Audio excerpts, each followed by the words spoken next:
Hey there! I was contacted by a very generous viewer from Singapore who sent me 4 pens. And today we're going to be talking about the first of these, and this is from a brand, a Chinese brand that I have not yet sampled, so I'm very interested in seeing how these pens work out. And today we'll be talking about the Wingsung 333. And this is the pen. I'll show you a close-up in a second. I'm going to cover the parts of the pen. I'll tell you what I like about it, what I don't like about it, and then I'll do a writing sample. First of all, thanks a lot for sending me these pens. I am enjoying all 4 of them, so that's really cool. Okay, the pens. Let's start at the top of the pen. The finial of the cap is pretty much nothing. It's just black. And then you get a pretty interesting section, but what is of course most important about, sorry, not section, but clip. But what is of course most important about this is the finish. This pen is fruity. Look at that. Whole barrel too.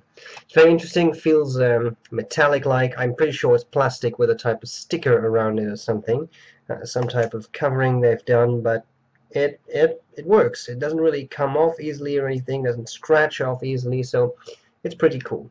Alright, as to the clip, I think it's, I'm just seeing temperature, it feels like it's metal, not plastic. It's also very springy, so I'm pretty sure it is metal. And what I like about it, it's pretty original, I think, is that it has those 3 holes in there, and as you can see, it has a very interesting shape. Pretty flat, but kind of well made. Okay, then we continue on the barrel.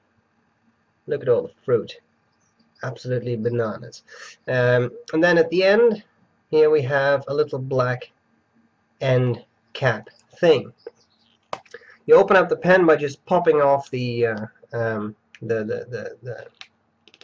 cap. It posts very nicely, very securely, quite deeply, as you can see. And without it, this pen would be a bit small for me. But when you post it, it's kind of alright. So that's kind of nice.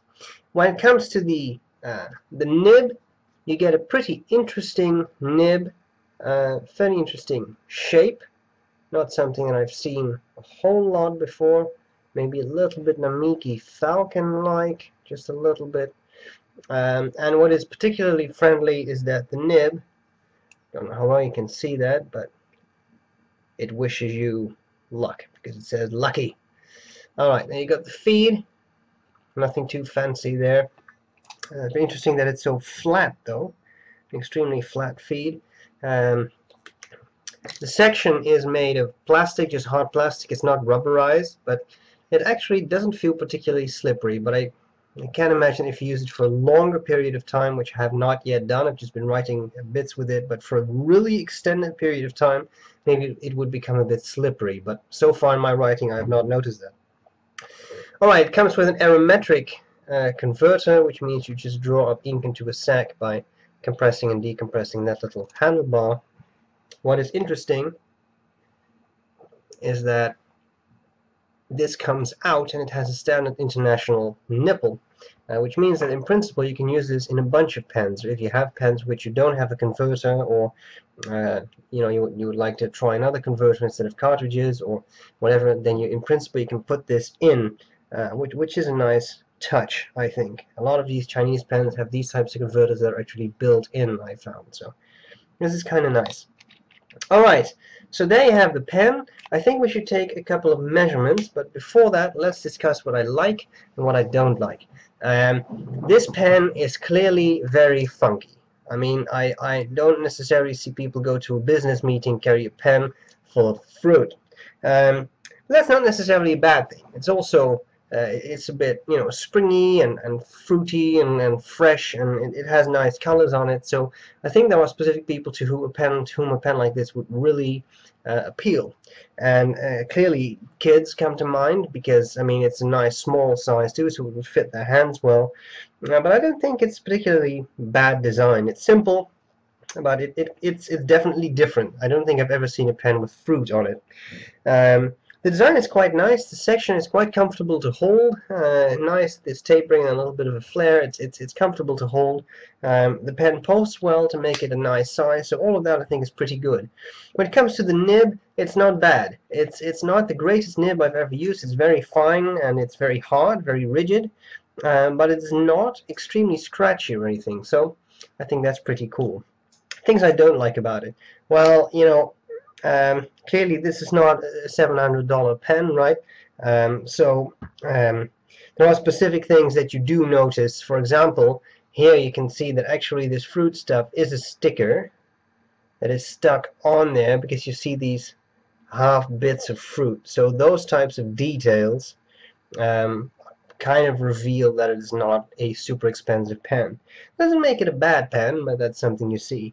The pen feels a bit cheap, it's very light, feels a bit plasticky, although it has a sort of metallic sticker on there, so it's not terribly plasticky, but you do feel it. You know, the way the cap looks, those kinds of things, you see that this is not a super expensive pen, but it's a fun pen. It's a fun pen to use. I think those pens definitely have their place in, you know, in a collection. If you go somewhere, you lose this pen, I don't think it's a big deal. Alright, let's take a couple of measurements. Capped, the pen is 132 millimeters. Uncapped and unposted, it is about 119 millimeters. Section diameter at the narrowest point is about 8.5, and all the way at the bottom it's a centimeter. So that is pretty wide, actually. When it comes to weight, I'm sure this pen is not going to weigh into a whole lot. No, 10 grams, a light pen. So they have it, the Wing Sun 333. I think we need to see how this thing writes. That's what we're going to do next. I hope this was useful, and I'll see you later. Bye-bye. Okay, so here we go with the Wing Sun 333. The ink is Private Reserve Shoreline Gold, and I think we can be pretty certain that the nib is a fine. The paper is Clairefontaine. Alright, bit of writing.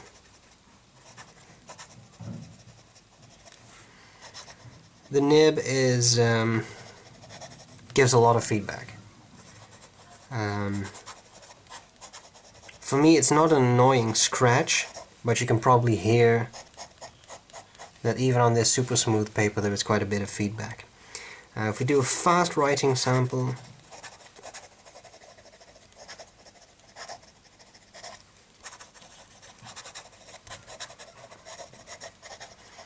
then there's not really any skipping.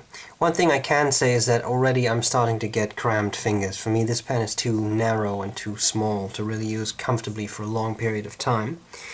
Okay, when it comes to wetness, clearly as much as a property of the paper and the ink used, but you see it's not the wettest of pens, and the Private Reserve ink is pretty wet actually, but it is a very fine nib.